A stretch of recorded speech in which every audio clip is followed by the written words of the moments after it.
All right, we will call this Agenda and Priorities meeting to order for September the 2nd. It's 3 p.m.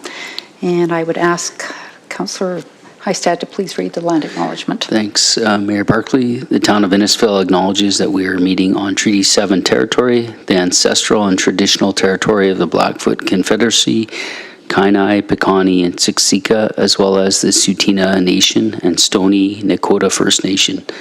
We acknowledge that this territory is home to the Métis Nation of Alberta, Region 3 within the historical Northwest Métis homeland. We acknowledge the many First Nations, Métis, and Inuit who have lived in and cared for these lands for generations. We are grateful for the traditional knowledge keepers and elders who are still with us today and those who have gone before us.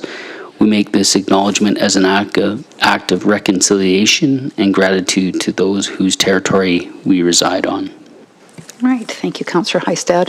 Are there any additions or deletions to the agenda? Can I please have someone make a motion to adopt the agenda as presented?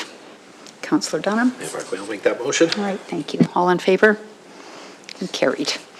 Okay, we'll move to 3.1, and I'd ask Director Vickers to please welcome our delegation. Yes, thank you, Mayor Barclay. I'd like to welcome Nancy Paisch, Chief Executive Officer with the Red Deer Regional Airport Authority. So we've invited Nancy here today to provide council with an update on the airport and all its important work that it's been doing. The Red Deer Airport continues to play an important role in strengthening our region by supporting economic development, tourism, and business investment. It is also a key connector for residents and visitors, helping to enhance opportunities across central Alberta. So we look forward to hearing more about your presentation, and thank you, Nancy, for joining us. Absolutely. Thank you for inviting me to be here today. It's an honor and a pleasure to be inside on such a hot, muggy day outside as well. Yeah, when I was asked to come and share a quick update on the airport, it's just such an exciting time for this region, exciting time for the airport and all the growth and expansion and really the possibilities. So within the update, I provided a quick snapshot of this is our board of directors for the 2025 year. It's a great group of leaders that really have a vision and strategy that's been supporting the foundation of us moving forward. So these are the hardworking folks helping us get there. So this is even more than the board. Every day in and out, we have a very small team at the Red Deer Regional Airport. So there's one more now, so there's 7 of us at the airport that run the operations 24/7, 365 days a year. There's over 200 employees that are employed by the tenants at the airport, but there's 7 of us that look after them. So making sure everything runs smoothly, but they really applaud this picture and this team because they're really the reason why things are able to continue to be so successful. So last year we had a really great year because it helped us build that foundation, just like I was saying, that creates that stepping stone for us to be able to move forward. So we had, within the 3-phase expansion project that we set out in 2023 to complete, we are now on the way to complete the 3rd phase by spring of 2026. So in 2024 alone, we completed the terminal expansion and hosted a grand opening of the terminal. We also started and kicked off the phase 3 component, which is the extension of our taxiway Alpha, which is one of our main taxiways, access to the main runway.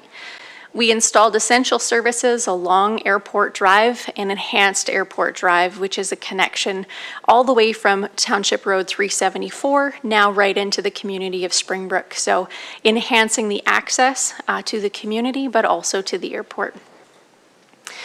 So now as we have those elements in place and we're almost to the end of the 3-phase expansion, what does this look like for us moving forward? So looking ahead for this year, which now halfway through, it's kind of surreal that we're already halfway through 2025. But we created, or the board created, a new and refreshed strategic plan, which really focuses on the core values, strategic effectiveness, and different elements of the airport, what makes us unique Why are we so different than other airports? And what is our drive forward and what do we focus on? So definitely in the core values, focusing on location, land, and cost effectiveness. We live and work and survive in an amazing area in central Alberta that has connection to so many great resources. The land that we have is really unique. So as our airport, regional airports typically are owned and operated by municipalities or the federal government. We are neither. We are our own party, which makes us very unique across the country. Meeting other regional airport CEOs and directors, they can't believe that we have this opportunity to be our own entity, but supported and overseen by the city and the county. The cost of effectiveness piece to that just drives the fact that as an airport, we have run a zero debt strategy over the last number of years.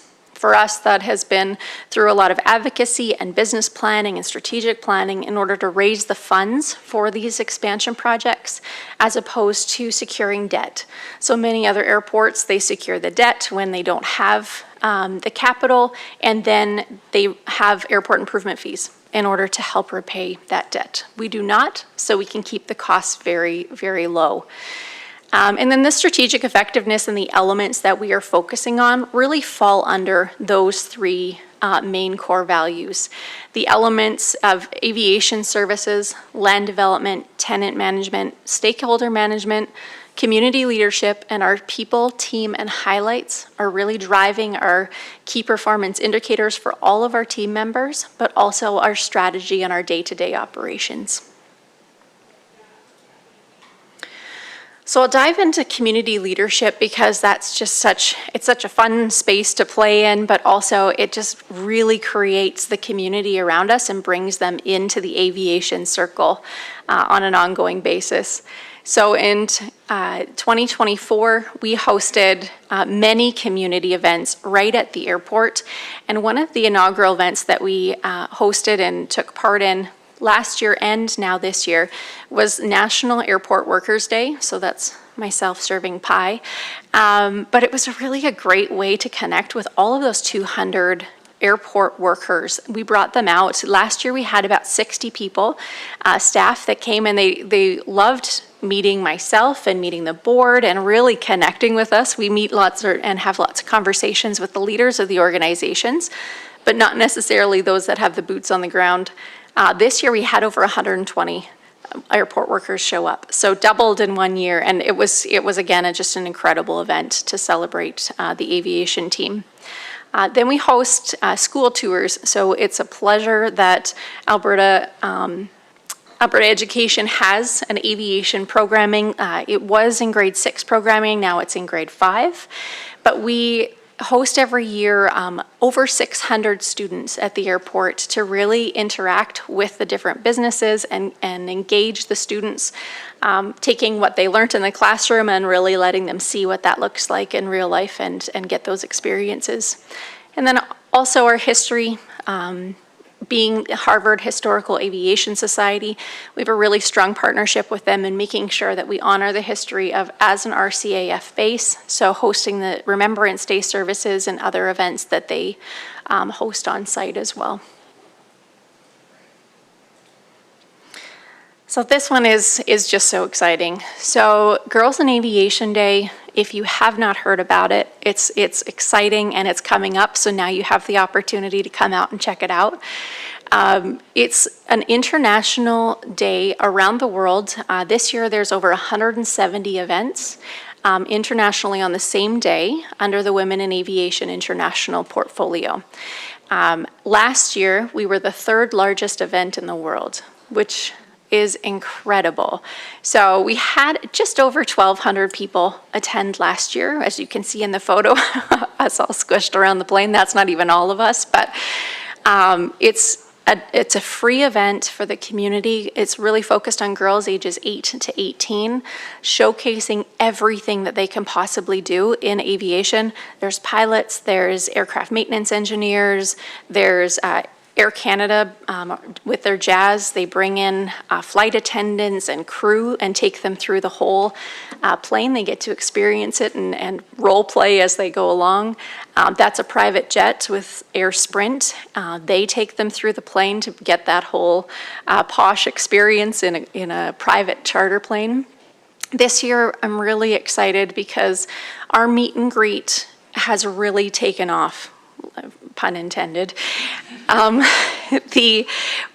I say meet and greet is we're bringing professional women in aviation in all different facets to come in a dedicated meet and greet space, and we showcase them. We let the girls know that they can meet them. We have 2 RCMP pilots coming to be a part of it.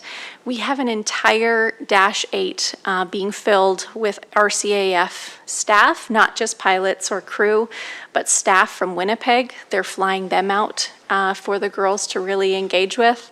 And the Griffin helicopter from RCAF will be on site, along with many other things, but those are some really great expansion pieces this year. So it's taking place on September 20th. Again, it's free, so please come on out. If you're coming, let me know. I have a VIP area I can open up, and you can engage with some of the industry professionals that'll be there as well.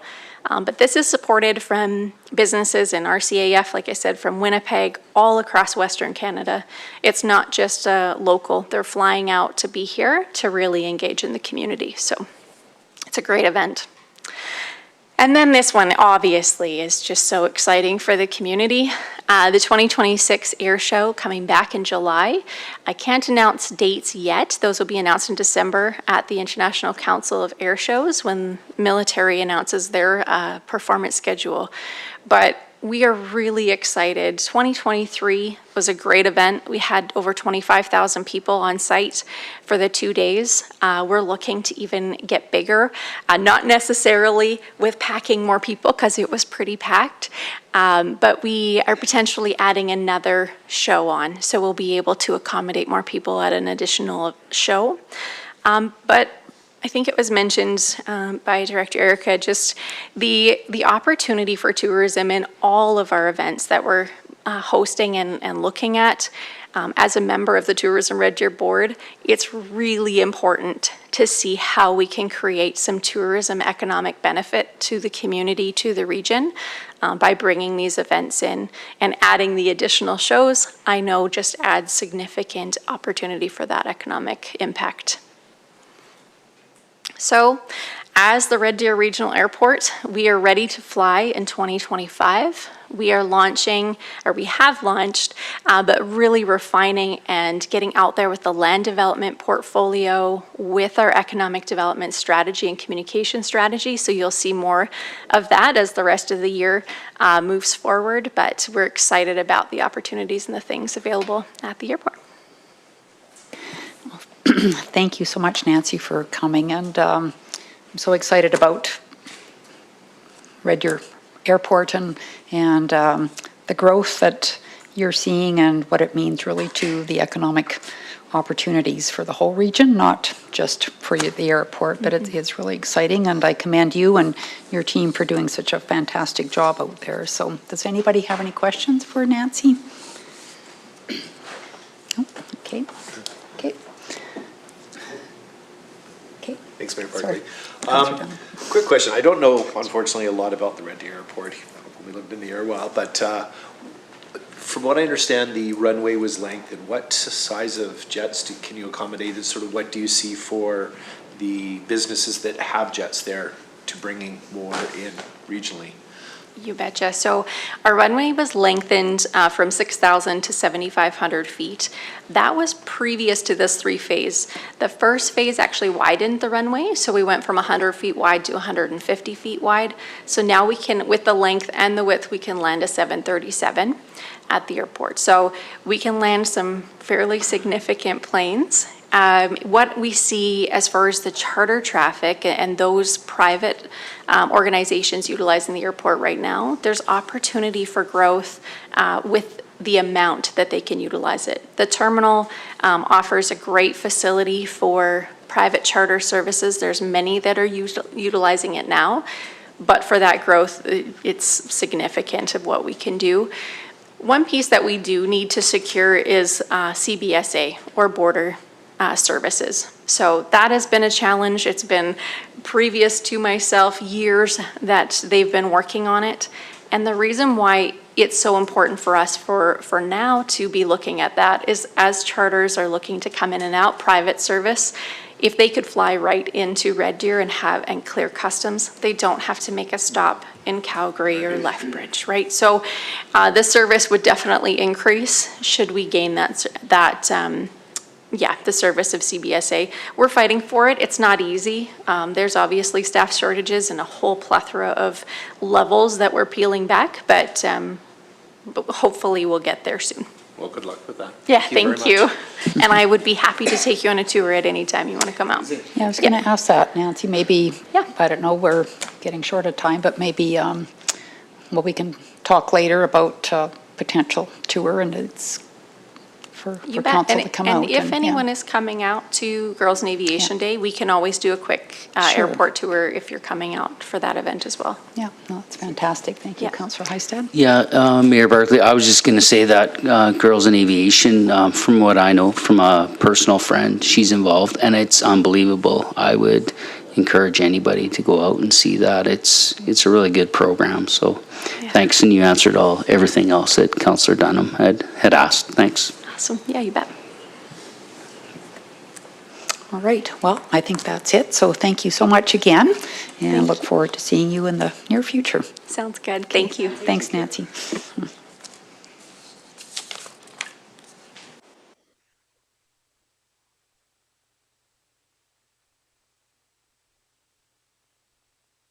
Okay, we will move into 4.1 and the draft economic development event support policy with Director Jenkins. Thank you, Mayor Barclay. So we're looking to provide council with an overview of a newly proposed policy, the Economic Development Support Policy, to help address municipal sponsorship of appropriate ECDev events. The town is often approached to support events related to local or regional economic development, such as the Energy Innovation Fair or the Smart MTX event. Council will recall the last few years we've earmarked dollars in the operating budget for the Chamber of Commerce for events. We haven't utilized, or that money hasn't been utilized to date, but that had been provided in the past. The proposed policy provides a process for budget to be considered and requests to be evaluated, identifies the opportunity for both monetary and in-kind contributions along with a process. So requests of more than $5,000 would be referred to council, and the CAO would be the authority on amounts below that. Each year during budget, we would identify a budget amount with a general overview of what events or programs we would be looking to be involved with. I'm essentially just trying to provide some continuity and clarity. We have provided some sponsorship in past years, just sort of from general operating, but looking to formalize a policy so that we can be more transparent with council during the budget process and allow for a bit more advanced planning when we're involved with different events. Okay, thank you, Director Jenkins. Does anybody have any questions? Councillor Bates? Yes. No, the one question I have is just to get a feel, do you have a feeling how much you would budget the first year out, like how many events or? I would say we would be in that $10,000 to $15,000 would be the budget line ask, and that would encompass the 10,000 that we've been earmarking for the chamber as well. To date, the chamber hasn't been in a position to utilize those funds, but then this gives us some flexibility if there are other events or other programs that are deemed to be beneficial. Okay, no, thank you very much. And Director Jenkins, what about evaluating events that, we have sponsored in the past and ensuring that, it's worth it? And In terms of, I guess we could include, like with some of our grants, we include sort of a basic reporting process, pictures of where the logo is displayed, those types of things, we could certainly include something like that. I would like to see that personally, and Yeah. number of attendees. And, you know, kind of what are the, I guess, economic benefits back to Innisfail that came out of the event, if that could be described somehow. Councillor Bates. Yes, general comment, yeah, I agree with that. If you start this and when you start it, that absolutely we should evaluate the success year over year.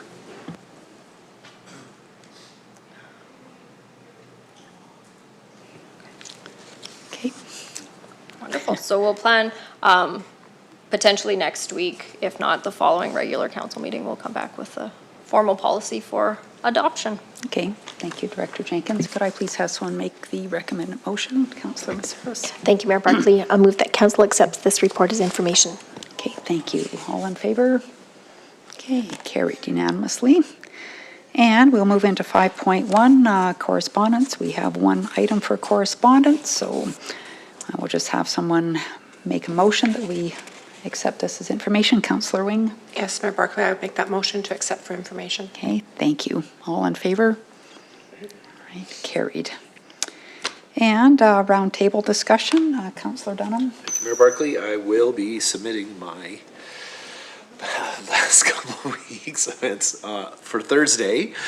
Probably will forget, but I'm going to do my darndest. And yeah, nothing to report for this week. Okay, thanks, Councillor Wing. I don't have anything to report this week, Mayor Barclay. Okay, thank you. Councillor Bates. I as well don't have anything to report. Okay, Councillor Messaros. I'm going to ditto you this week, Councillor Bates. Councillor Heistad. Just the village meeting on Wednesday, and that's so far, that's it. Thanks. Okay, thanks. So I will report this week as the SiteLink Conference being the base is in Red Deer County at the Holiday Inn. So it's September 3 through 5, and there are 7 site selectors coming up from the U.S., international site selectors. That this is a CAPE event, and CAPE is provided through the fee that is being paid. Sponsorship, I believe Director Jenkins will be attending all 3 days of that, and there'll be a tour going through central Alberta, and one of the stops will be here in Innisfail at Deep Sky, as well as I believe a local eatery establishment to have some snacks, and I'm so excited about that, and thanks Director Jenkins for doing that. It will actually be, John will be able to attend. Okay. He was Okay. supposed to be away Yeah, this week, okay. but things have changed and Okay, he will be all right, in perfect. attendance, yes. Okay, and then I'll be attending there's a kind of dinner / panel discussion on Thursday that I will be attending, so looking forward to that. Okay, we'll move into upcoming events, 7.1. Just have a motion to accept the upcoming events as information. Councillor Dunham? No. Mayor Barclay, I'll make that motion. All right, thank you. All in favor? Carried. And then we will have a motion to go in camera, please. Councillor Heistad. I'll make a motion to go in camera. Perfect, thank you. All in favor? Okay, carried.